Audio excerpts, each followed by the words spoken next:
안녕하세요. 비움과 체험으로 건강을 이야기하는 한의사 박경숙입니다.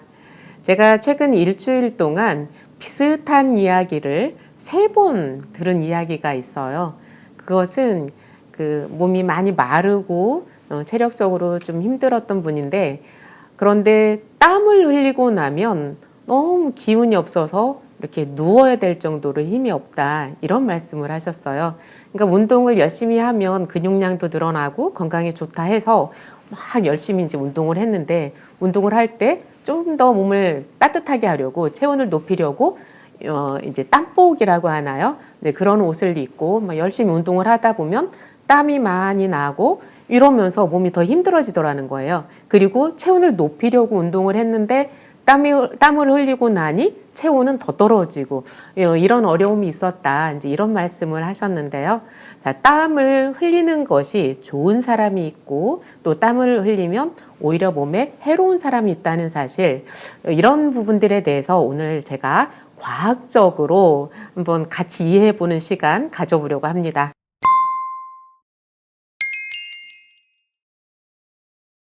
우리 몸의 구성 성분 중 가장 많은 비중을 차지하고 있는 것이 무엇인지 아시죠? 네, 수분이에요. 수분이 우리 전체 체중의 50 내지 70% 정도를 차지하고 있는데요. 우리 몸에 존재하는 그 수분, 그것을 다른 말로 체액이다, 이렇게 말을 해요. 그러면 체액은 어떻게 구성되어 있는지 좀 더 자세히 들여다볼까요? 자, 체액에는 우선 세포 내액과 세포 외액으로 구성이 되어 있어요. 우리 몸은 전체 한 60조 개 이상의 체세포로 구성되어 있다고 하죠. 그 체세포마다의 안에 품고 있는 수분, 이것을 세포 내액이다, 이렇게 표현을 하는데요. 우리 몸이 가지고 있는 전체 체액 중에 3분의 2 정도가 이 세포 내액이에요. 그러면 이 체세포가 안쪽에 가지고 있는 수분 말고 체세포 그 바깥쪽에 가지고 있는 그런 수분, 이것을 세포 외액이라고 하겠죠. 자, 그런데 세포 외액에 대해서 조금 더 이해를 할 필요가 있어요. 세포 외액이다 그러면 그냥 세포 바깥에 있는 거니까 그 조직의 사이사이에 들어있는 그것이 세포 외액이 아닐까? 이제 이런 생각을 하는데, 맞아요. 그게 틀린 말이 아니라 맞는 말이긴 한데, 그 조직의 어떤 사이사이에 들어있는 그런 그 수분뿐만이 아니라 혈관 안에 들어있는 그 수분도 세포 외액이다, 이것을 좀 아셔야 돼요. 그래서 자, 이게 혈관이라고 한번 생각을 해봐요. 이 혈관 안에 들어있는 수분, 이걸 다른 말로 뭐라고 하죠? 혈액이라고 하잖아요. 이 혈액도 세포 외액에 속한다는 거예요. 그래서 혈관 안쪽에 있는 그 혈액 속에 있는 수분과 그 다음에 혈관 바깥에, 즉 조직의 사이사이에 들어있는 그 수분, 그것을 합쳐서 이제 그 세포 외액이다, 이렇게 말을 하는 거예요.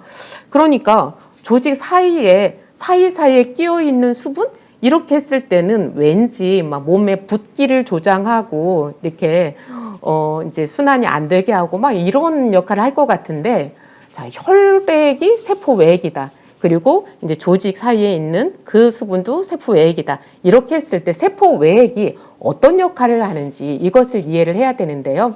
자, 이 혈액이 만약 혈액량이 적어지면 혈액순환이 잘 될까요, 안 될까요? 잘 안 되잖아요. 그러니까 혈액 중에서 적혈구, 백혈구, 아니면 그 안에 떠돌아다니는 어떤 미네랄, 그리고 단백질, 아니면 요소, 이런 성분들을 제외한 나머지가 전부 다 수분이란 말이에요. 그래서 이 혈액이라든지 이 세포 외액이라든지 이것은 하나의 강물과 같다라고 이해를 하시면 돼요. 그래서 그 배가 떠다니는데 만약에 물의 양이 너무 적으면 배가 떠다닐 수 있을까요, 없을까요? 못 다니잖아요. 그것처럼 이 혈액 자체가 너무 부족해지면 그 혈관 안에서 그 영양들을 잘 실어 나를 수가 없다는 거예요. 그러니까 이 체액이 충분히 있어야 그 영양들을 실어 나르고 그것을 세포로 옮겨줄 수 있다는 거고요. 또 마찬가지로 그 세포, 이 혈관 밖에 있는 세포 외액이 있다고 했잖아요.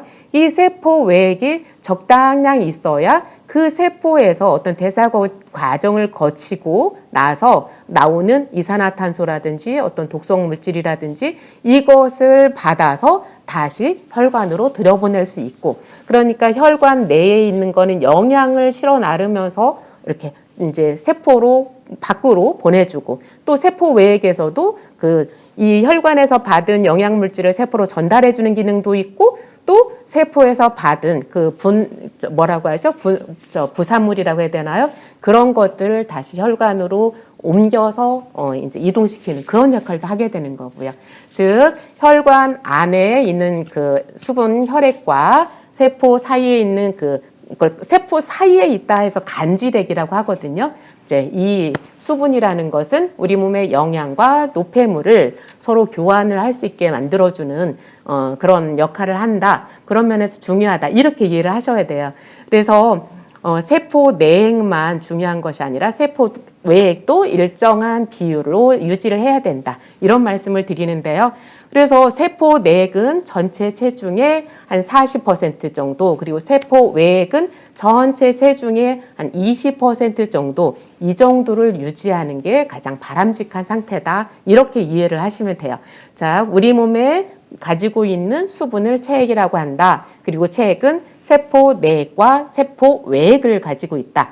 세포 외액이라는 것은 그 혈액 중에 있는 수분, 그리고 조직들 사이에 있는 수분, 이것을 합쳐서 그 세포 외액이라고 한다. 여기까지 말씀을 드렸는데요. 그런데 이 체액이라는 것이 모든 사람에게 있어서 그 같은 비율로 들어있는 것이 아니라 이게 연령에 따라서 다르고 성별에 따라서 다르고, 그리고 체내 지방을 얼마나 가지고 있느냐에 따라서 이 체액의 양이 달라지게 돼 있어요. 그럼 한번 하나하나 생각해 볼까요? 자, 유아와, 그러니까 아기와 성인 중에 누가 수분이 많을까요? 대답하셨어요? 당연히 유아가 훨씬 많아요. 유아는 한 80%, 그러니까 처음에 신생아일 때는 그 전체 체중의 80% 정도가 이 체액이에요. 그리고 이제 한 3개월 이상 지난 이런 아기는 이제 영아기죠. 이때는 한 대략 70% 정도가 이제 이렇게 수분으로 되어 있어요. 그리고 성인은 이제 제가 처음에 말씀드렸죠. 대략 50%에서 70% 그 사이에 있다. 이렇게 말씀드렸죠. 그래서 성인이 대략 한 60%라고 한다면 처음에 신생아는 80%니까 훨씬 더 많은 비중으로 가지고 있는 거예요. 자, 그렇다면 성인 중에서도 이제 남성과 여성을 비교해 볼까요? 자, 남성과 여성 어떤 분이 더 체액이 많을까요? 왠지 여성이 더 많이 가지고 있을 것 같은 생각 들지 않으세요? 아니에요. 남성이 더 많이 가지고 있어요. 이건 왜냐하면 그 지방은 이 수분을 품고 있는 그 양이 굉장히 적거든요. 그러니까 지방이라는 건 수분을 배척하잖아요.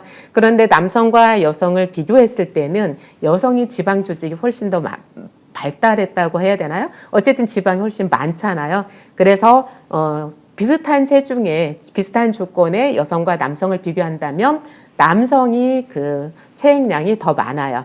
자, 그 다음에 또 나이에 따라서 아까 이제 영아하고 이제 이렇게 보통 성인을 얘기를 했지만 우리가 또 이렇게 나이가 들어가면서 이제 노년기가 되면 이 체액이 더 줄어서 노년기에는 한 50% 또는 52%까지 이렇게 줄기도 해요. 이렇게 연령대 또는 성별 또는 체내 그 지방의 그 함량 이런 것들에 따라서 그 체액의 양이 달라지는데요.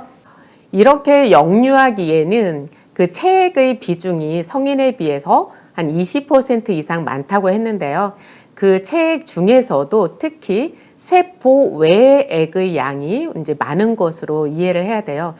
아기 때에는 이 혈액순환도 원활하게 돌아가야 되고, 그리고 이 대사를 또 활성화해야 돼, 굉장히 왕성하게 진행을 해야 되잖아요. 그러다 보니까 그 영유아기에는 혈액량도 많고, 세포 간질액도 훨씬 많고, 이렇게 세포 외액의 비중이 훨씬 더 많게 되는데요. 그런데 이것 때문에 사실 그 영유아기에는 탈수에 대한 염려가 훨씬 더 크다는 것도 알아야 돼요. 그래서 예를 들어서 성인 같은 경우는 이제 그 세포 외액이 체중의 한 20% 정도 된다고 했잖아요. 그러면 이제 한 70kg 되는 성인이 있다고 쳐봐요. 그랬을 때 그 세포 외액이 얼마나 될까요? 그러니까 20% 되니까 한 14리터 정도 되나요? 14리터 정도의 그 수분을 가지고 있게 되는데, 만약에 하루 동안 계속 물을 안 마셨어요. 성인들은 대개 하루에 2리터 정도의 물을 마시는데 수분을 하나도 안 마시면 2리터가 그럼 빠져나간다고 봐야 되잖아요. 그럼 14리터에서 2리터가 빠져도 한 그 12리터 정도가 우리 몸에 남아 있잖아요. 그죠?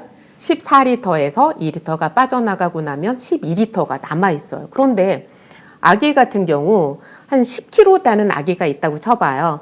그러면 대략 20%가 세포 외액이라고 했으니까 2리터 정도가, 그죠? 10kg의 20%니까 2리터 정도가 세포 외액이란 말이에요. 그런데 아기가 하루에 보통 700ml 내지 1리터 정도의 물을 마시거든요. 그러면 700ml 내지 1리터 정도의 물을 안 마시고 그냥 소변이라든지 땀으로 빠져나가기만 했다고 쳐봐요. 그러면 아기가 가지고 있는 세포 외액의 거의 절반 정도가 빠져나가는 거예요. 그죠?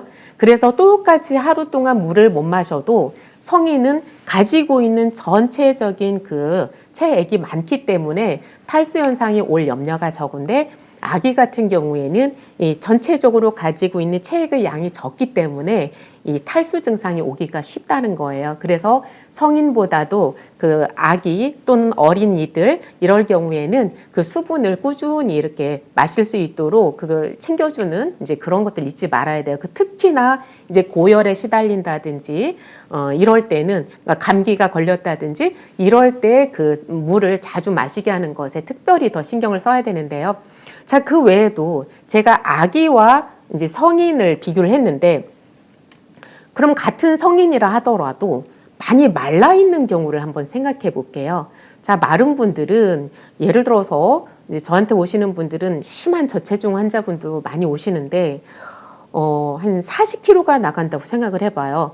그럼 70kg 나가시는 분과 40kg 나가시는 분을 이렇게 비교를 해보면 40kg 나가시는 분은 내가 몸에 품고 있는 그 체액 자체가 7분의 4 정도밖에 안 되는 거잖아요. 그죠?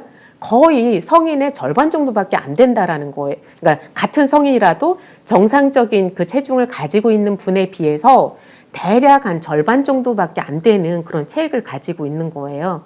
그래서 제가 그런 말을 많이 하잖아요. 근육량이 없으면 혈액을 품고 있을 공간이 없기 때문에 내 몸의 전체 혈액량이 적어진다. 이제 이런 말씀을 많이 드렸는데, 오늘은 체액을 놓고 한번 이야기를 해보자는 거예요.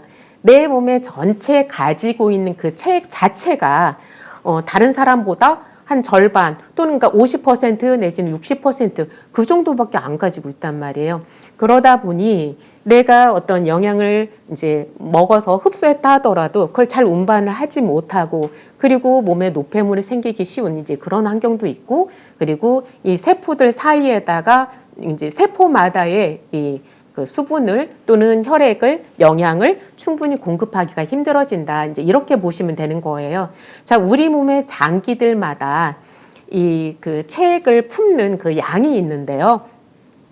심장이나 간이나 신장은 80% 정도의 체액을 가지고 있어요. 그런데 거기에 비해서 골격근, 그 근육에는 한 75% 정도 가지고 있고요. 그리고 피부는 70% 정도의 수분을 가지고 있어요.